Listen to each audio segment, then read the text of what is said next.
Tudo bem, pessoal? Hoje comentário sobre Transformers One, que é a nova animação da Paramount dirigida por Josh Coley, que já vinha sendo especulada há mais de 10 anos, só que aí com situações diferentes. Porque no momento em que Transformers rendia mais de 1 bilhão de bilheteria para Paramount, a animação era vista como uma possibilidade de trabalho secundário.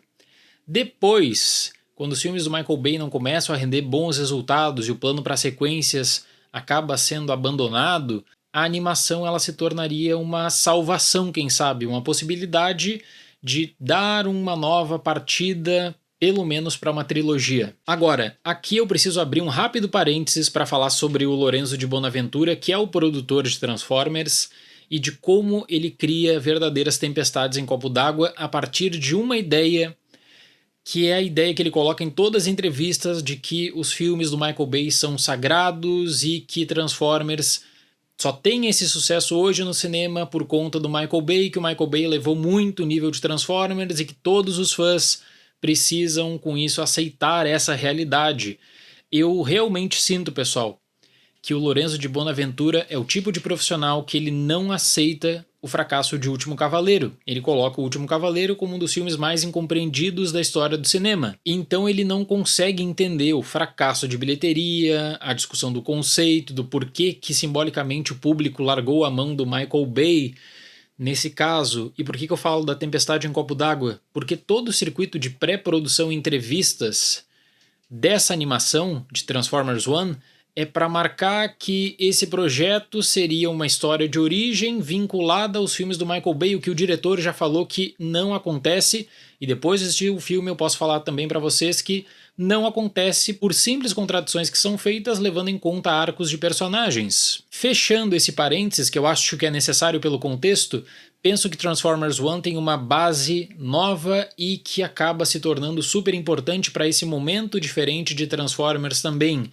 Eu entendo que a partir da animação a Paramount quer abrir as portas da franquia para quem não conhece Transformers ou para quem não se considera fã, que pode ter então nessa chance de aproximação no primeiro projeto animado para o cinema desde 1986. E aqui também, claro, eu preciso fazer uma menção à popularidade das séries animadas na televisão que realmente marcaram época. Então é o tipo de animação que ele entra nessa tendência dos estúdios de colocar um teor mais leve para tornar mais acessível para as crianças, só que por outro lado, se você é fã de Transformers, você vai ter aqui uma chuva de easter eggs. Tem muita coisa, eu não me considero um grande fã de Transformers, eu conheço muitas questões e eu vi vários easter eggs ali que entram naquele estilo, né, de deixar o público mais velho, quem sabe aquele fã de longa data com um sorriso no rosto e falar, olha, vale a pena ter acompanhado a franquia. Transformers One tem o Josh Coley na direção, que foi um profissional que ganhou muita relevância no mercado no roteiro de Divertidamente, depois acabou dirigindo e foi super premiado com Toy Story 4 e que agora, não mais na Pixar, né, tem vários outros projetos em andamento. Esse da Paramount é o primeiro de grande responsabilidade e também repercussão. Gente, eu não tinha grande expectativa por toda a bagunça que envolve Transformers hoje em dia, a partir inicialmente dessa figura controversa do Lorenzo de Bonaventura, com as tendências e pensamentos dele, como eu falei, mas é uma animação que organiza a casa. Tem uma história de origem própria, não tem medo de fazer conjunturas diferentes, não tem medo de explorar outros traços de personalidade e de criar diferenciais do que é Transformers no live action e do que é Transformers One para sua própria mitologia, pensando no futuro. Em Cybertron, Orion Pax e D-16 lutam contra o sistema opressor que os impede de se transformar, mas acabam desenvolvendo pensamentos diferentes sobre poder. Só que a amizade entre eles se deteriora à medida em que descobrem verdades sombrias sobre Sentinel Prime, que aprofunda ainda mais a diferença dos dois. Eu assisti esse filme em língua inglesa, fiquei surpreso com o trabalho do elenco super estrelado, ainda que precise citar aqui em alguns momentos, especialmente em passagens de comédia, eu senti aquela questão que me lembrava do pior do período da pandemia para a animação, quando tudo era feito, né, a captação era feita de forma isolada, em casa, e aí depois alguém precisava dar um jeito de arrumar as linhas de diálogo e de inserir no filme. Quanto ao design no geral e escolhas artísticas, eu gostei muito dessa Cybertron retrofuturista, com uma vastidão dos diferentes cenários, da mina salas de controle. Claro que não é uma animação que bate com os 200 milhões de custo da Pixar. Agora, se você pega o número de Transformers One, 75 milhões, coloca em perspectiva o cachê do enorme elenco que está envolvido, o resultado é surpreendente. No entanto, eu confesso que eu não gosto muito desse design novo, especialmente colocando o rosto para facilitar, quem sabe, o engajamento emocional mais rápido. Prefiro bem mais o design de 86, ainda que eu entenda que é só um detalhe. Existe toda uma jornada de conflito, de quem vai se tornar Optimus Prime, de quem vai se tornar Megatron e de facilitar bastante para as crianças.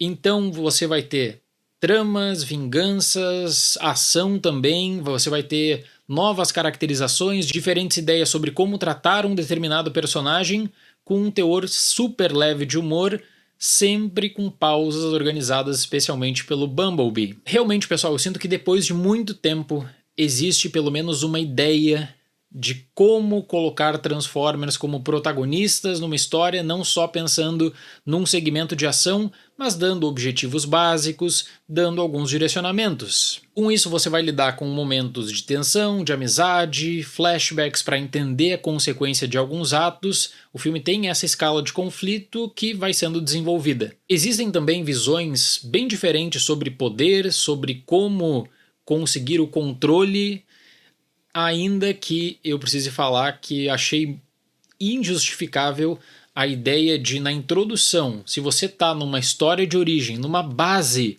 que vai ser importante para o futuro, você só fique preso em citações a eventos. Quintessons, primes, são citações que depois acabam sendo, vez que outra, desenvolvidas já lá para a metade final. A introdução de Transformers One é bem fraca, mas as coisas melhoram consideravelmente a partir do momento que o longa consegue estabelecer realmente o que está em jogo e essa grande disputa em Cybertron. E eu acho que isso, quem sabe, bate muito com aquela percepção que muitas pessoas ficaram no primeiro trailer. Eu não tinha assistido, só depois de assistir o filme que eu fui tomar conta, né, de que parte da comunidade de fãs ficou decepcionada com o primeiro trailer. Realmente, o primeiro trailer é bem ruim e eu coloco lado a lado com o de Nightbit. Não representam o filme. Quando chega a hora dos combates, eu penso que a produção conseguiu lidar com momentos de subir a escala do conflito, eu penso que a produção conseguiu lidar muito bem com a perspectiva do que está em jogo, do que cada personagem representa e o que pode acontecer em Cybertron dependendo do desfecho do conflito. Existem pensamentos aí já não tão bem desenvolvidos, claro, um teor mais leve voltado para crianças, eu repito, né? Mas existem pensamentos interessantes sobre hierarquia social, sobre a questão toda do serviço, sobre culto à personalidade. Então eu fiquei feliz de ver essa animação, até considerando que os live actions eles tinham dois limitadores. O primeiro, como é que você vai colocar humanos em Transformers? E o segundo limitador seria a escala. Você às vezes fica limitado para um cenário e precisa, apesar de todo investimento gráfico, né, precisa limitar bastante as coisas por conta do custo envolvido. A animação não tem isso, a animação vem para abrir portas. Então eu entendo que é uma boa base inicial, personagens não tão bem utilizados, mas é uma história que pontua muito os itens que quer propor para análise e depois para rediscutir na perspectiva de conflito. Eu tive a oportunidade de assistir em IMAX 3D e fiquei muito impressionado com os gráficos. É realmente uma animação bem interessante e um mês positivo para as animações. Também chega nos cinemas Robô Selvagem, junto de Transformers One aí, vale a pena. Para Transformers One, nota 7.